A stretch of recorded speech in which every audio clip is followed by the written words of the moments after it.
I said, get away from the car. And then what else you said? I don't know what the f you think you're doing. Yeah, I don't want you around. Is that your policy to be able to speak to citizens like that with that language? Listen, when is it around, your policy? I watch. Is it your policy?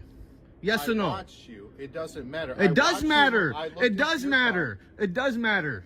All right, folks, clean out those earlobes and crank up the volume, because what we're diving into today is about as absurd as an ostrich participating in a high jump competition. So this channel, New York State Audit, straight out of the concrete jungle itself, this mad lad is like the Sherlock Holmes of New York, uncovering all sorts of wild shenanigans. He's teamed up with auditing Erie County before. This guy is doing good work. So strap in, because we've got a cop in this highlight reel who thinks the rule book is more of a suggestion than actual rules, swearing at the people like he's Gordon Ramsay in the kitchen with undercooked chicken. And let's marinate on this. Why is it that these cops think that they can just freestyle with regulations and still expect us peasants to follow the law to the letter? Smells like hypocrisy with the capital H, doesn't it? When our main character, the man of the hour, calls out these potty-mouthed officers, one of them gets chewed out like he just used his stepdad's vintage Playboy collection as kindling. You'd think this cop was trying to widen the Grand Canyon rather than bridge any sort of gap between the badge and the public. And honestly, dreaming of bridging the gap without a serious policy makeover is like expecting a fish to tap dance. I've got a trio of policy proposals that could revolutionize the police-public relationship, making it less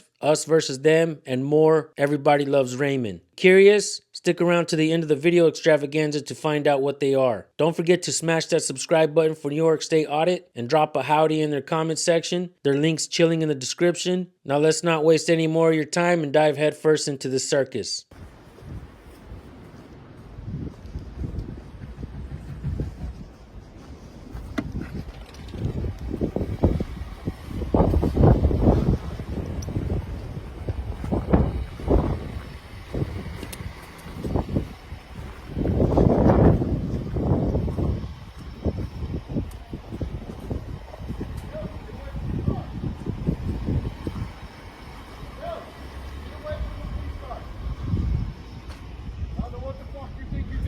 You don't know what the fuck you think I'm doing? What? Who you cursing at? Fuck you. You better turn your body cam on. Can I get your name and badge number, please? For what purpose? Because he's talking shit, disrespecting me by swearing. So fucking what? Name and badge number, please? Yeah, last name's Quay, 117. You don't need to be looking inside our I'll look at car. whatever I want. I'm on the sidewalk. I have a right to look at it when I'm in public. Yes, and that's fine. So then why the fuck are you cursing at me, telling me to get away from the car? Because you don't need to be looking in our car when we're not around it. I do whatever the fuck I want. Is it a crime for me? What crime did I commit? Concern.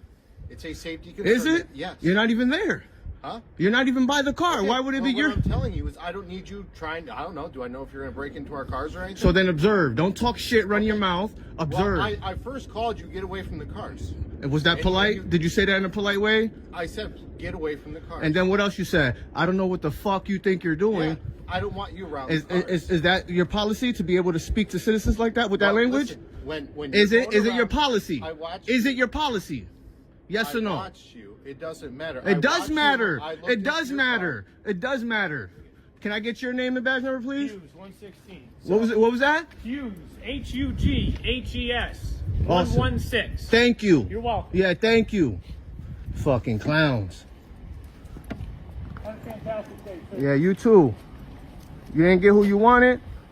Neither did you. I got exactly what I wanted. 2 pieces of shit. All right, folks, roll the credits. We're wrapping this bad boy up with the bow made of barbed wire. Let's recap the grand finale of policing paradoxes: qualified immunity, internal investigations, and the almighty police unions. These 3 amigos are essentially the VIP backstage passes for cops who've decided that the law is more of a suggestion. They're the get out of jail free cards for when things go a little too Grand Theft Auto during their shifts. Imagine wanting to call out a co-worker for microwaving fish in the office and being told to sit down and enjoy the smell. That's the level of absurdity we're dealing with. The system's so rigged in favor of preserving the integrity of the department that it might as well be a plot twist in a soap opera. And let's not forget, the primary objective seems less about crime solving and more about playing pirate of the pavements, collecting booty in the form of fines and fees. Being a member of the press is like wearing garlic to a vampire convention. It's not well received. And hats off to the nighttime heroes filming New York's finest, acting like they're auditioning for a role in Demons with Badges.